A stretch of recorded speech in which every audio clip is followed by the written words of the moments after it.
방금 전 미국 규제당국에서 암호화폐 시장을 뒤흔들 만한 속보가 전달됐습니다. 이 미국 상품선물거래위원회 CFTC에서 현물 암호화폐 거래 서비스를 연방 차원에서 추진하겠다 이렇게 나선 건데요.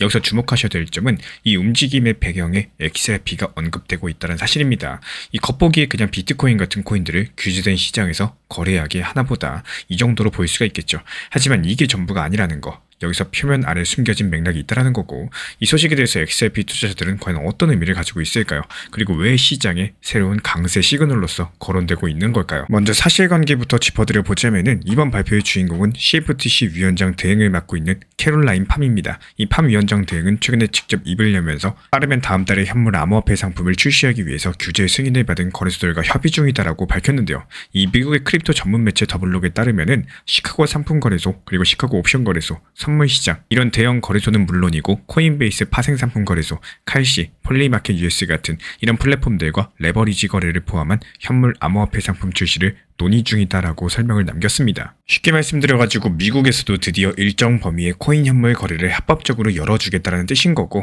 특히 레버리지 상품까지 언급된 점이 눈길을 끌고 있는데요. 이 해외 거래소에서나 가능했던 빛을 내는 코인 거래를 미국 내부 규제된 거래소에서도 할 수 있게 하겠다는 겁니다.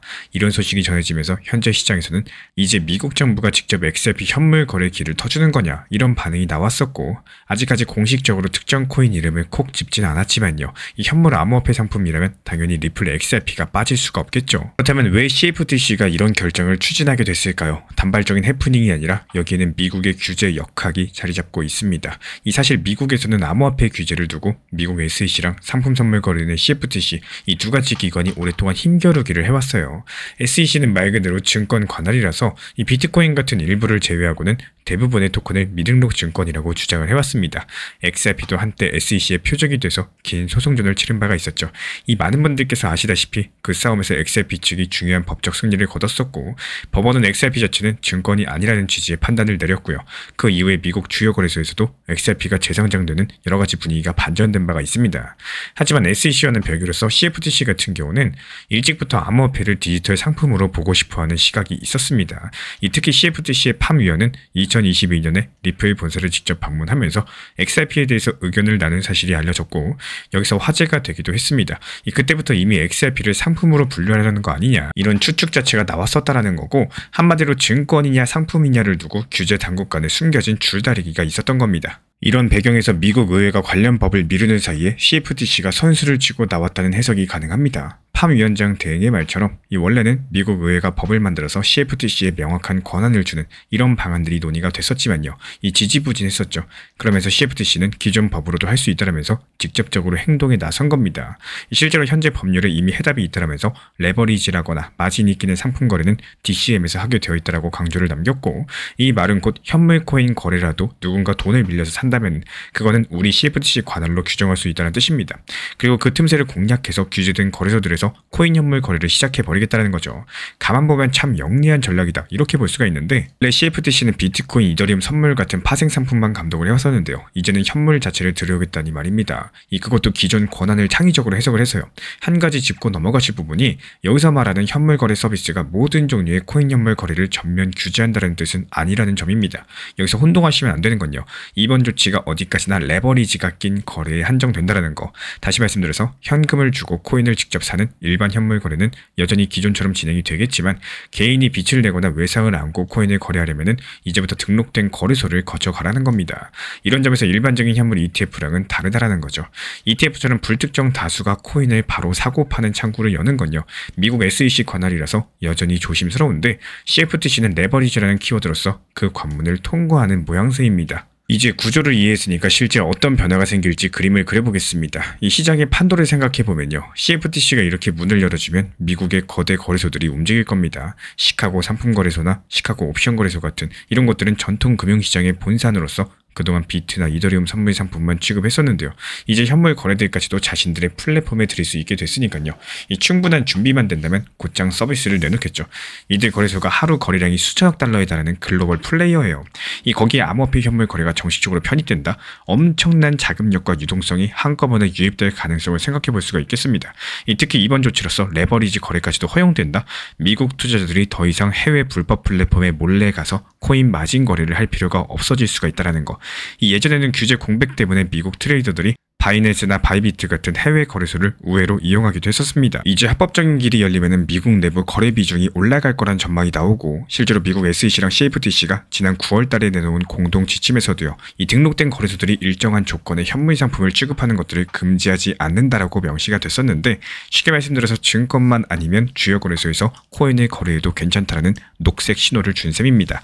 이런 것들이 곧 XRP 같은 주요 알트들도 제도권으로 들어올 길이 열린다라는 의미로 해석해 볼 수가 있겠고, 이 그동안 규제 불확실성 때문에 미국 CM이라거나 월가 플랫폼에서 XRP 같은 코인을 찾을 수가 없었는데, 이제는 상황이 달라질 수가 있다는 거죠. 이 게다가 레버리지 거래는 투자자들에게 양날의 검입니다.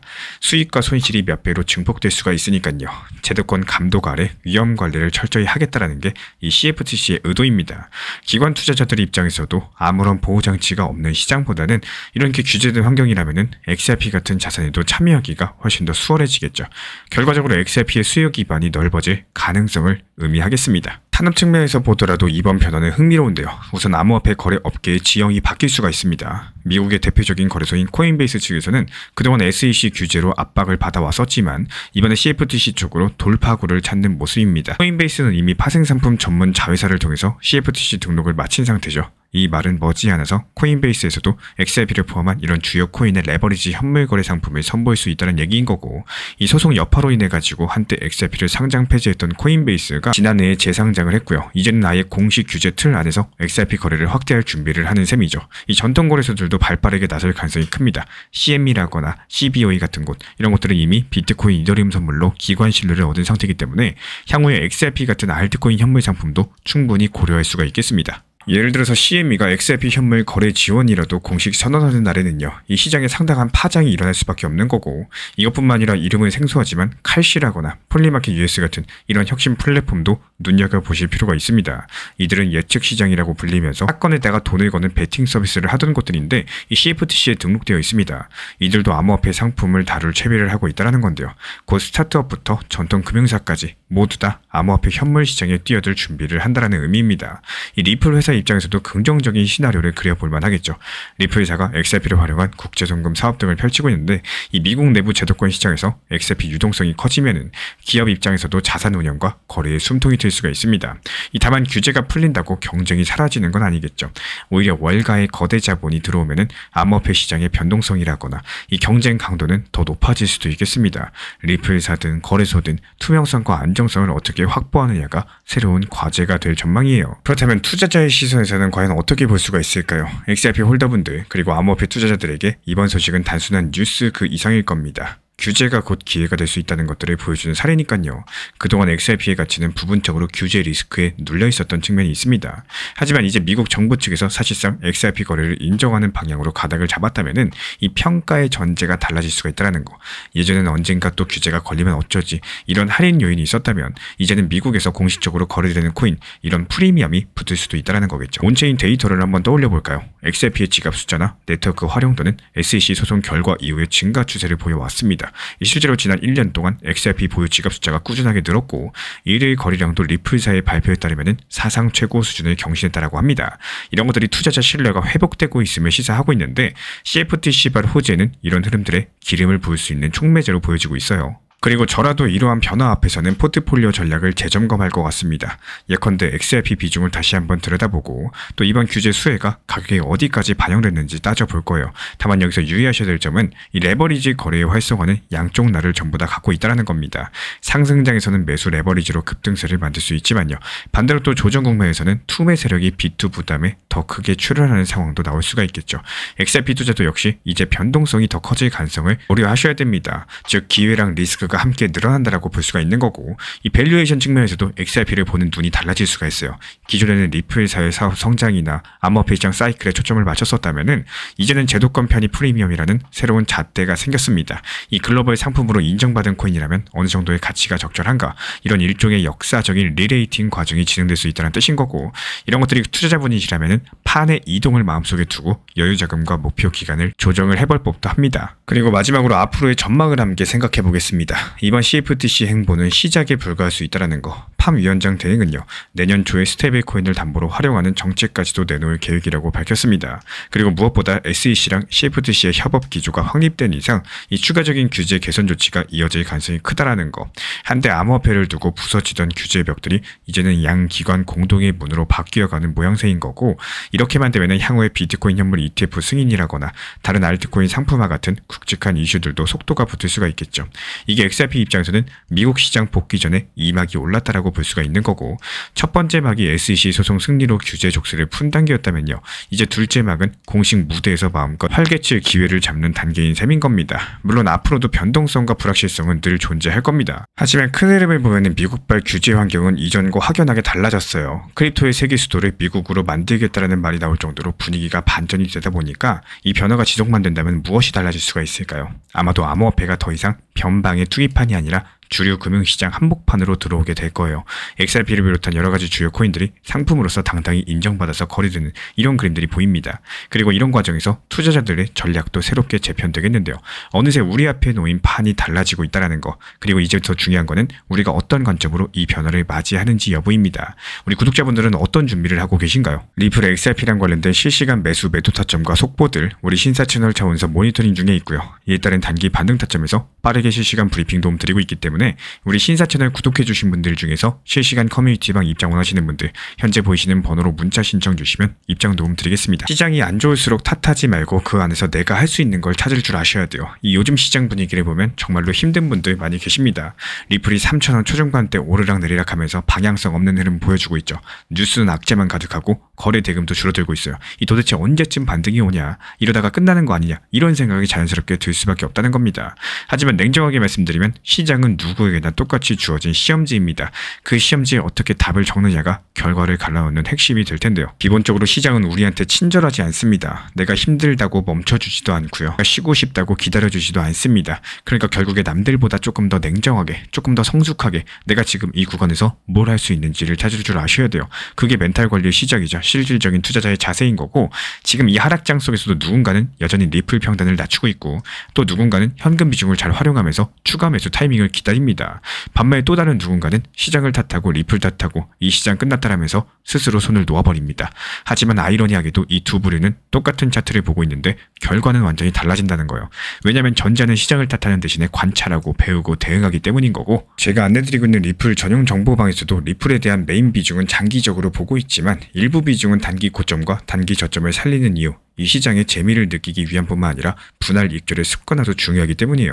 팔아야 내 돈이라는 것들을 절대 잊으면 안 될 뿐만 아니라 팔고 싶은 가격이 아니라 팔아야 될 가격을 잘 활용할 줄 아셔야 됩니다. 리플이 안 좋고 시장이 힘들다? 이거 전부 다 알고 있는 내용이에요. 하지만 진짜 중요한 건 그럼 나는 이 안에서 뭘 할 수 있을까? 이걸 보셔야 됩니다.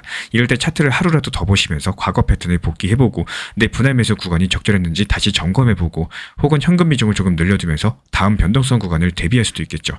이게 바로 탓하지 않고 성장하는 투자자의 사고 방식입니다. 결국에 시장은 우리 감정에 전혀 관심이 없어요. 하지만 그 시장 속에서도 냉정하게 방향성을 잡는 사람, 스스로 다잡고 하나씩 실천하는 사람, 이런 분들이 조용히 평균 단가 낮추고 자산을 불려나가십니다.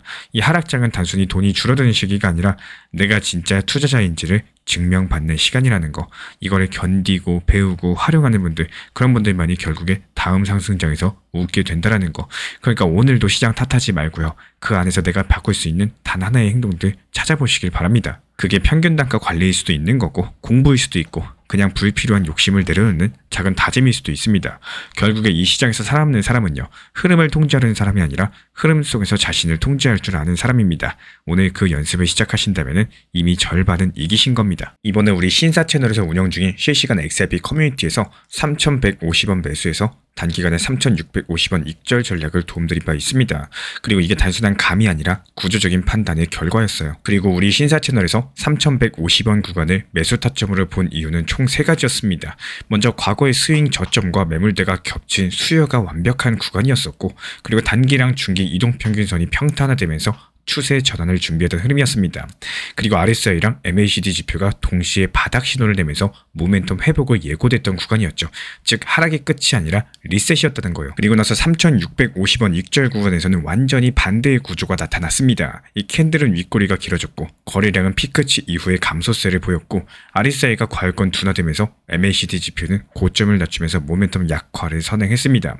이런 조합들이 언제나 이익 확정의 신호였던 거고, 그래서 우리 신사 채널은 그 자리에서 매도 신호 드리면서 실제로 시장은 그 이후에 조정 하락세를 맞았죠. 그리고 이런 과정이 보여주는 거는 딱 한 가지입니다. 이 시장은 감정으로 움직이지만 대응은 구조로 해야 된다는 거. 우리는 매번 그 구조를 데이터로 검증하고요. 또 실시간으로 우리 구독자분들과 함께 공유드리고 있습니다. 이 지금 보고 계신 이런 흐름들처럼 우리 신사 채널 리플 XRP 실시간 커뮤니티에서는 이런 실전 타점과 매수 매도 전략을 매일매일 실시간으로 브리핑 도움 드리고 있습니다. 이제부터는 시장을 절대로 혼자 보지 마세요. 이 전문가의 구조적인 분석과 실시간 대응 전략을 함께 보시려면은 현재 보이시는 번호로서 문자 신청만 주시면 됩니다. 우리 신사 채널은 언제나 우리 구독자분들과 같은 투자의 언어로서 데이터로서 증명하는 실전 브리핑 이어가도록 하겠습니다. 다른 거 바라지 않습니다. 구독과 좋아요, 알람 설정만 눌러주시고 따라와 주시기 바랍니다. 오늘 영상도 끝까지 함께 해주셔서 정말로 감사드립니다. 우리 구독자분들에게 코인신사 채널은요, 단순한 투자 채널이 아닙니다.